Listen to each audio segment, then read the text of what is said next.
Assalamualaikum, ketemu lagi di We Evanto Section. Apa nih yang bakal kita omongin kali ini? Drama yang lagi booming banget dan ini tuh meninggalkan banyak teka-teki yang lagi seru-serunya kita bahas di media sosial, didukung oleh narasi yang unik banget. Drama ini didirektori oleh Park Shin Woo dan juga oleh writernya Ju Yong Nim gitu.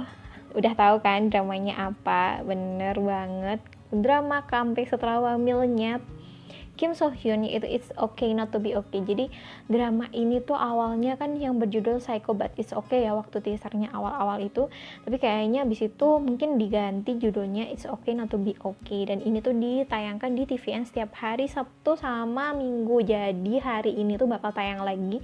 Dan kenapa aku pengen bahas sama kalian, karena ayolah kita diskusi teori-teori menarik ini yang menyisakan banyak tanda tanya di diri kita itu. Jadi aku sebenarnya pengennya bahas itu minggu kemarin, ternyata makin kesini makin pusing aja itu, gimana nih teorinya, harus milih yang mana gitu ya. Pokoknya sih kayak gitu untuk awal-awalnya. Jadi di drama ini tuh mengisahkan sesuatu yang baru lagi, kayak hospital lagi, cuman hospitalnya berbeda. Jadi kayak di rumah sakit tentang psikiatris gitu.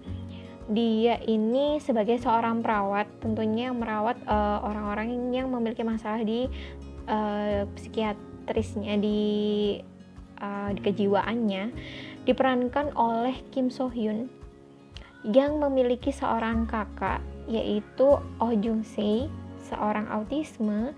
Dan ada lagi mbak-mbak yang savage banget, yang meme-nya udah berkeliaran di mana-mana, diperankan dengan sangat asik oleh Mbak Seo Ye Ji sebagai Park Moon Young. Menariknya di drama ini itu, di awal perkenalannya itu narasinya berupa karakter 3D gitu ya, untuk menarik kita mengenali karakter mereka ini. Untuk pertemuan dari kedua belah pihak, ya ini si Gang Tae yang diperankan oleh si Mas Kim So Hyun ini sama Mbak Yeji. Jadi pertama mereka ketemu ini sebenarnya mereka nggak sengaja, karena waktu itu emang si Gang Tae-nya lagi kerja dan si Mbak Moon Young-nya emang lagi ngisi acara gitu di rumah sakit tersebut. Jadi pastilah di rumah sakit seperti itu kan banyak pasien-pasien yang memang butuh istilahnya penjagaan ekstra. Jadi sempetlah ada pasien yang bikin onar, akhirnya membuat mereka ketemu dan sampai membuat si Gang Tae ini terluka.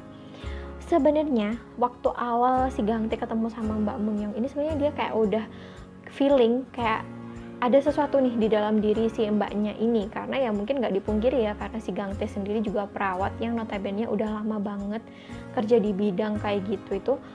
Jadi kayak dia kerasa aja. Tapi setelah episode berikutnya, ternyata yang dirasakan Gang Tae bukan cuman merasa bahwa si Moon Young ini memiliki masalah di kepribadiannya dia dan emosionalnya dia, tapi ternyata mereka berdua ini pernah ketemu sebelumnya sejak mereka kecil. Jadi di sini pun juga udah ditunjukin gitu, waktu mereka masih muda itu mereka ketemunya seperti apa gitu. Serunya lagi, Moon Young ini memiliki kepribadian yang nggak biasa, karena mungkin dia tumbuh di kastil ya. Jadi ibunya Moon Young ini adalah seorang penulis juga, beliau tuh terkenal banget. Terus kemudian ayahnya si Moon Young ini juga diceritakan di situ itu bahwa ayahnya ini juga masih sakit, yang berada di rumah sakit jiwa tersebut. Terus perbedaannya si ayahnya ini jadi kayak demensia gitu ya. Ayahnya ini memiliki ingatan yang acak aja, nggak banyak yang jadi puzzle-nya ini banyak banget. Jadi ayahnya yang di rumah sakit itu, yang si Moon Young sendiri juga udah nggak nganggep ayahnya, karena pada waktu Moon Young kecil ini sekilas gitu dilihatin bahwa si ayahnya ini kayak mau bunuh si Moon Young. Nah ini juga belum kejawab kayak gimana sebenarnya kisah dibalik itu semua. Ada di episode 4 kalau nggak 5 itu ada cerita Janggut Biru. Aku ingat banget setelah nonton episode itu tuh kayak berkesan banget bahwa si Janggut Biru ini dia adalah orang yang berbeda. Kemudian dia kayak istilahnya, tapi dia tuh kaya raya, dia bikin kastil dan dia selalu nunjukin itu ke calon wanita-wanitanya. Tetapi ketika sang wanitanya itu melanggar suatu hal, akhirnya dia dibunuh. Kita masih teka-teki juga nih, siapa sih Janggut Biru itu? Apakah ayahnya atau emang cuman imajinasi dari si Moon-young? Si Sang-tae ini juga salah satu fans beratnya dari si Moon-young ini. Akhirnya mereka tuh mau nggak mau itu di beberapa momen mereka ketemu, sampai akhirnya karena ada masalah di Seoul gitu kan, karena ya gara-gara mereka bertiga lagi, terus si Gang-tae juga yang harus pindah ke tempat asalnya. Padahal sebenarnya di tempat asalnya itu mereka berdua, si Gang-tae sama Sang-tae ini memiliki trauma karena ibu kandung mereka meninggal di sana. Si Sang-tae ini tahu kejadian saat ibunya meninggal.